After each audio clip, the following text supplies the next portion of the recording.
crew, I kill with it.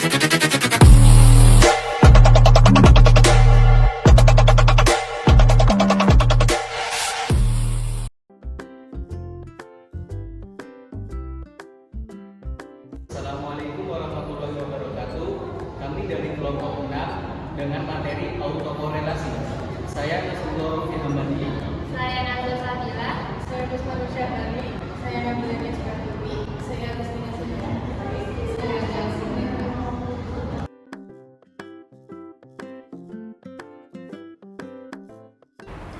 Apa itu autokorelasi? Autokorelasi merupakan pelanggaran asumsi ordinary least square atau OLS yang menyatakan bahwa dalam pengamatan-pengamatan yang berbeda tidak terdapat korelasi antara error term. Intinya, bahwa error term pada suatu periode waktu secara sistematik tergantung kepada error term pada periode waktu yang lain. Menurut Imam Ghazali, uji autokorelasi bertujuan menguji apakah dalam model regresi linear ada korelasi antara kesalahan pengganggu pada periode T dengan kesalahan mengganggu pada periode sebelumnya. Jika terjadi autokorelasi, maka dinamakan ada problem autokorelasi. Jika kita mempunyai fungsi sampel, Y1 sama dengan B1 tambah B1X1 tambah E, dan kita tunjukkan menurut pengamatan. Pengamatan I, Y1I sama dengan B1 tambah B1X1I tambah EI. Pengamatan J, Y1J sama dengan B1 tambah B1X1J tambah EJ. Maka autokorelasi terjadi jika ada korelasi nyata antara EI dengan EJ. Hal ini mengakibatkan COV EI EJ sama dengan 0, untuk I tidak sama dengan J tidak berlaku lagi.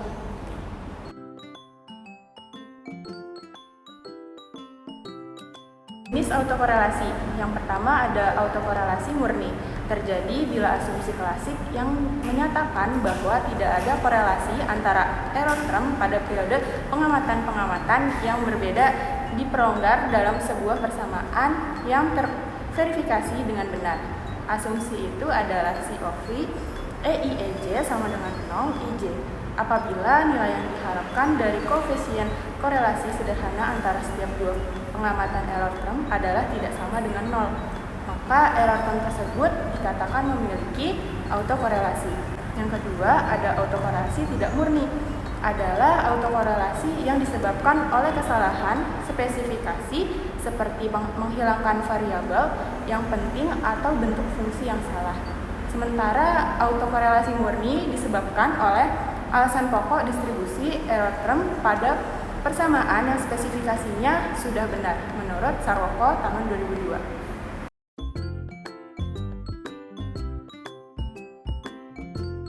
Sebab autokorelasi: 1. Tidak diikuti sertakannya seluruh data variabel bebas yang relevan dalam model regresi yang diduga.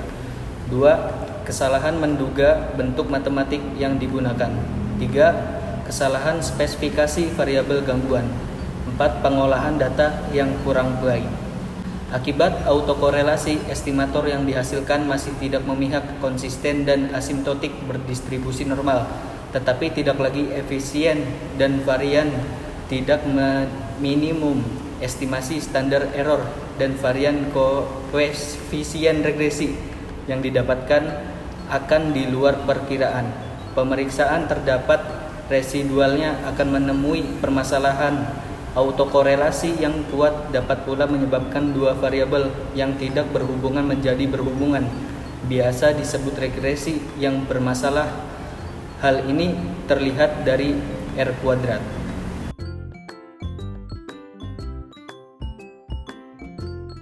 Cara mendeteksi autokorelasi dapat dilakukan dengan dua cara, yakni uji Darwin-Watson dan Rantes. Yang pertama, uji Darwin-Watson. Pengujian autokorelasi dapat dilakukan dengan membandingkan nilai statistik hitung Darwin-Watson pada perhitungan regresi dengan statistik tabel Darwin-Watson pada tabel. Menurut Nachrowi dan Usman tahun 2002, pengujian uji autokorelasi berdasarkan nilai berikut. Yang pertama, angka Darwin-Watson di bawah min 2 berarti ada autokorelasi positif. Yang kedua, angka Darwin-Watson di antara min 2 dan plus 2 berarti tidak ada autokorelasi. Yang ketiga, angka Darwin-Watson di atas plus 2 berarti ada autokorelasi negatif. Yang kedua, ada uji rantes. Analisis rantes termasuk dalam statistik non-parametrik. Uji ini digunakan untuk menguji pada kasus satu sampel. Sampel yang diambil dari populasi. Apakah sampel yang diambil berasal dari sampel acak atau bukan? Jika dalam pengolahan data dan mengujikan autokorelasi menggunakan uji Darwin-Watson tidak lolos uji, maka alternatifnya bisa menggunakan uji rantes ini.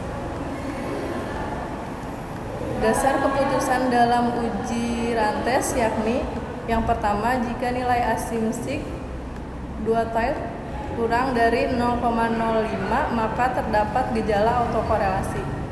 Yang kedua, jika nilai asumsi 2 tail lebih dari 0,05 maka tidak terdapat gejala autokorelasi.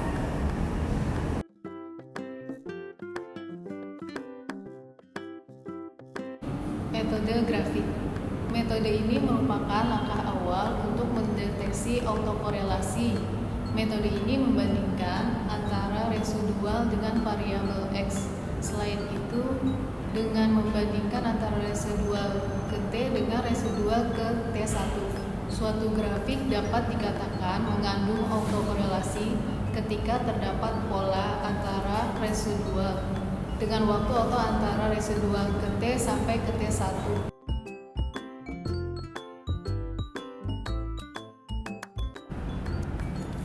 Contohnya, misal ingin dilihat pengaruh tingkat bunga X dalam persen terhadap investasi Y dalam miliar, data yang digunakan selama 16 tahun mulai dari tahun 1993 sampai 2008 seperti yang terlihat pada tabel berikut ini.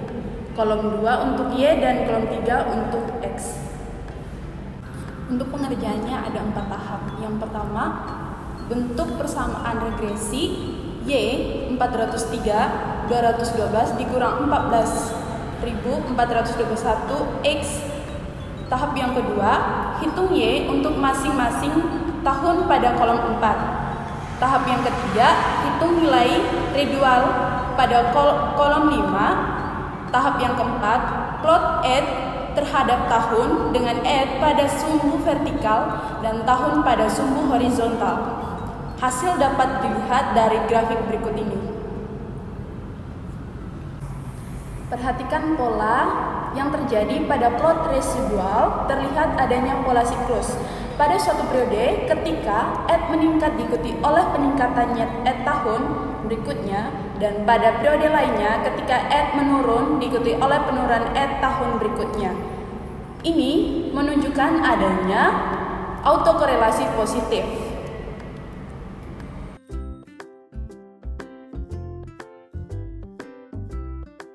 Kesimpulan, autokorelasi terjadi ketika terdapat korelasi antara error term dalam model regresi linear.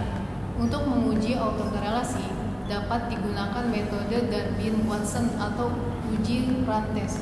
Jika autokorelasi tidak diatasi, maka dapat menyebabkan estimator yang dihasilkan tidak efisien, varians tidak minimum, dan estimasi standar error serta varian koefisien regresi akan di luar perkiraan. Autokorelasi juga dapat menyebabkan regresi yang bermasalah dan mempengaruhi nilai R kuadrat. Oleh karena itu, penting untuk menguji autokorelasi dalam model regresi linear dan mengatasi masalahnya jika ditemukan.